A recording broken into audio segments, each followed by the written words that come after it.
Good morning, guys.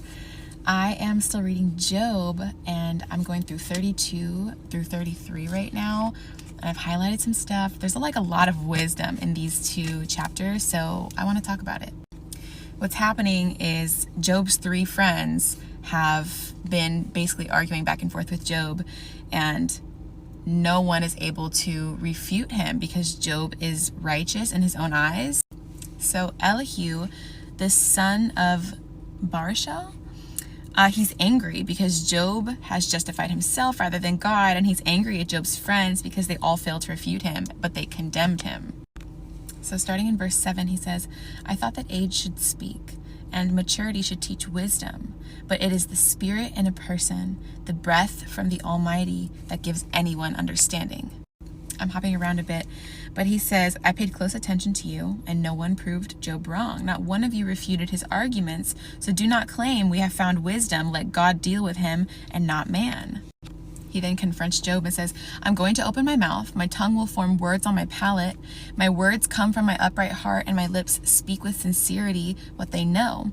The Spirit of God has made me, and the breath of the Almighty gives me life. Refute me if you can. Prepare your case against me. Take your stand. I am just like you before God. I was also pinched off from a piece of clay. Fear of me should not terrify you. No pressure from me should weigh you down. I feel like that's a fantastic way to begin a refute towards someone, or just to call something forward.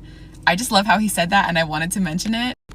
Then he goes on to respond to Job, saying that he is pure without transgression, he's clean and has no iniquity.